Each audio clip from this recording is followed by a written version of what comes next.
নমস্কার দর্শক, আমি সব্যসাচী এসজি অ্যাস্ট্রোভিশন আপনাদের অনেক স্বাগত জানাচ্ছি। আজকে আমি তিথি সংক্রান্ত কিছু বিশেষ তথ্য আপনাদের সামনে তুলে ধরবো। আমি অলরেডি তিথি নিয়ে আমার ভিডিও করা আছে। আপনারা তিথি সম্বন্ধে যদি আরও বিশদে জানতে চান তো অবশ্যই আমার সে সমস্ত ভিডিওগুলি ফলো করুন। আপনাদের আশা করি আপনাদের তিথি রিলেটেড যে সমস্ত প্রশ্ন আছে সেটা আপনারা সমাধান ওখানে পেয়ে যাবেন।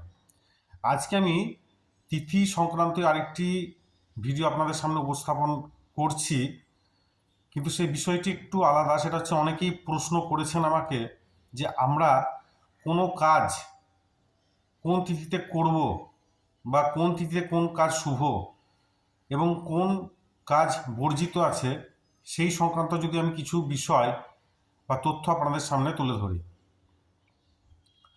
তো আমাদের পঞ্চাঙ্গের একটি অঙ্গ হচ্ছে তিথি, অর্থাৎ আমাদের যে পঞ্চ অঙ্গ আছে সেই পঞ্চাঙ্গের একটি অঙ্গ হচ্ছে তিথি। তিথি কি, তিথি কিভাবে নির্ণয় হয় সেটি আমার আগের ভিডিওতে সেই ব্যাপারে আলোচনা করা আছে। তো আমাদের যে তিথি থাকে গোটা মাসে, কৃষ্ণপক্ষ এবং শুক্লপক্ষ মিলে 15টি তিথি আমাদের একটি মাসে থাকে। প্রতিপদ থেকে সেটি শুরু হয়। তো এই টোটাল যে 30টি তিথি আছে সেই তিথিকে পাঁচটি ভাবে ভাগ করা আছে, অর্থাৎ নন্দা তিথি, তারপরে হচ্ছে আমাদের যে তিথি আছে সেই তিথিগুলোকে যদি আমরা পরপর আমরা সাজাই সিকোয়েন্সে, অর্থাৎ প্রথমা যেটা তিথি যেটা প্রতিপদ সেটা হচ্ছে নন্দা তিথি। তারপরে যে তিথি অর্থাৎ দ্বিতীয়া তিথি সেটি হচ্ছে ভদ্রা তিথি। তারপরে যে তৃতীয়া তিথি সেটি হচ্ছে জয়া তিথি। তারপরে যে চতুর্থ তিথি সেটি হচ্ছে রিক্তা তিথি, এবং পঞ্চমী যে তিথি সেটি হচ্ছে পূর্ণা তিথি। তো 5টি তিথির এটি হচ্ছে নাম, অর্থাৎ নন্দা, ভদ্রা, জয়া, রিক্তা এবং পূর্ণা। এবার আপনারা যেটা করবেন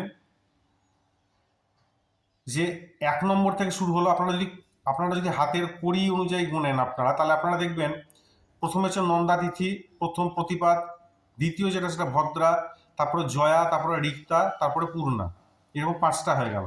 এবার 6 নম্বর দিন থেকে আবার আপনার শুরু হবে নন্দা, 7 নম্বরে হবে আপনার ভদ্রা,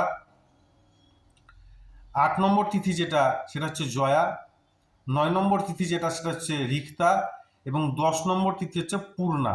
এইভাবে তিথিগুলো কাউন্ট হবে, অর্থাৎ আপনার যেটা তিথি সেটার সঙ্গে +5 অ্যাড করবেন, তাহলে আপনি তিথিগুলো পরপর পেয়ে যাবেন: নন্দা, ভদ্রা, জয়া, রিক্তা, পূর্ণা। নন্দার সঙ্গে +5 করবেন, তখন পরের নন্দা তিথি বেরিয়ে যাবে, অর্থাৎ প্রতিপাদ যদি আপনার নন্দা তিথি হয় তার সঙ্গে আপনি 5 যখন অ্যাড করবেন তার যে 6 হলো, অর্থাৎ 6 নম্বর তিথিটাও হবে আপনার নন্দা তিথি। আবার 6-এর সঙ্গে আপনি 5 অ্যাড করুন, তাহলে 11 নম্বর যে তিথি সেই 11 নম্বর তিথিটাও হবে নন্দা তিথি। এইভাবে ভদ্রা তিথিও কাউন্ট করবেন।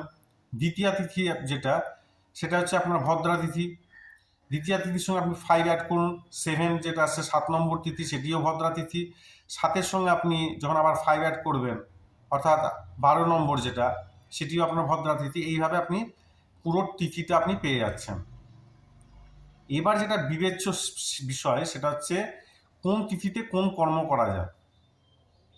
যেমন যেটি নন্দা তিথি, নন্দা তিথিতে আপনি যে কোনো আনন্দ উৎসব সংক্রান্ত বা আপনাদের সাংসারিক যে কোনো শুভ কর্ম, অথবা এমনকি বিবাহ সংক্রান্ত কোনো বিষয়, বা যে কোনো বিলাসবহুলতা বা বিলাসবহুল ব্যাপার বিষয়, বা যে কোনো আনন্দ যেখানে উৎসব জড়িত আছে, সেই সমস্ত অনুষ্ঠান আপনারা নন্দা তিথিতে আরামসে করতে পারেন। ভদ্রা তিথি যেটি, সেই ভদ্রা তিথিতে আপনি যে কোনো প্রকারের ব্যবসা বাণিজ্য বা কর্ম সংক্রান্ত কোনো বিষয় বা বিজনেস ট্রানজ্যাকশন বা অর্থ জড়িয়ে আছে এরকম কোনো বিষয় বা শিক্ষা, জ্ঞান, বুদ্ধি এই সংক্রান্ত যে কোনো বিষয় আপনি ভদ্রা তিথিতে করতে পারেন।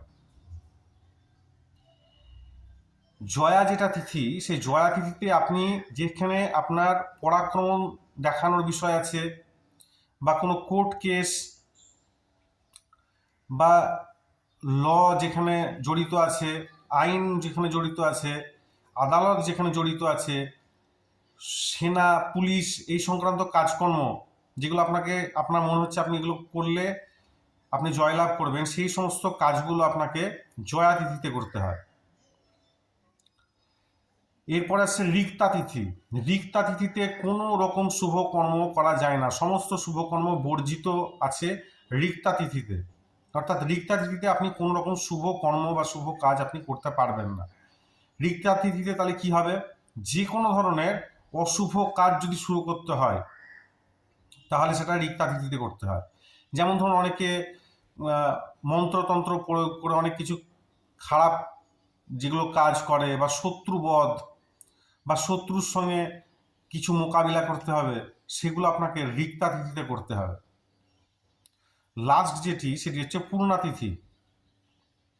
পূর্ণা তিথিতে যে কোনো শুভ অনুষ্ঠান আপনি পূর্ণা তিথিতে করতে পারেন, সেটা যে কোনো বিষয় হতে পারে, যে কোনো শুভ কর্ম, পুজো পার্বণ, এই সমস্ত বিষয়, পুজো রিলেটেড যে সমস্ত বিষয় হয় সেগুলো আপনি পূর্ণা তিথিতে করতে পারবেন। তো নন্দা তিথিতে আমি আবার বলে দিচ্ছি যে নন্দা তিথি যেটি, সেই নন্দা তিথিতে আপনি যে কোনো আপনার গৃহ সংক্রান্ত বা আপনাদের বিবাহিত জীবন সংক্রান্ত, বিশেষভাবে বিবাহিত জীবন সংক্রান্ত যে কোনো শুভ কর্ম আপনি নন্দা তিথিতে করতে পারেন। ভদ্রা তিথিতে যেখানে বুদ্ধি প্রয়োগ করতে হয়, ব্যবসা বাণিজ্য শিক্ষা সেই সংক্রান্ত কাজ আপনি শুরু করতে পারেন। জয়া তিথিতে আপনি গৃহ নির্মাণ, আপনি গাড়ি ক্রয় বিক্রয় বা নতুন বিল্ডিং পারপাসে কোনো কাজকর্ম, সেগুলো আপনি জয়া তিথিতে করতে পারেন। এটি আপনি নন্দা তিথিতেও আপনি গৃহ নির্মাণ বা এই সংক্রান্ত কাজ করতে পারেন, আপনি জয়া তিথিতেও করতে পারেন। তো এইভাবে রিক্তা তিথিতে সমস্ত শুভ কাজ বর্জিত এবং পূর্ণা তিথিতে আপনি যে কোনো শুভ অনুষ্ঠান, বিশেষ করে পুজো পার্বণ সংক্রান্ত বিষয় আপনি পূর্ণা তিথিতে করতে পারেন। এইভাবে অনেকেই জানতে চায় জ্যোতিষের কাছে বা বিভিন্ন যারা এই জ্যোতিষ রিলেটেড বিষয়ের জন্য জড়িত তাদের কাছে যে আমরা কোনো কাজ কবে শুরু করব। তো আপনারা সহজেই এইভাবে জানতে পারবেন। এবার এখানে একটা সুন্দর যেখানে আপনি একদম 100% আপনি শিওর হবেন যে আমার কাজটা হবে, সেটি দেখার জন্য আর একটা পদ্ধতি, খুব ছোট পদ্ধতি, সেটি হচ্ছে আপনাকে তো তিথিগুলো বললাম, এবার এই তিথিতে আপনার সেই কাজগুলো হবেই। কিভাবে করবেন সেটার জন্য এটাকে বলা হয় সিদ্ধ যোগ।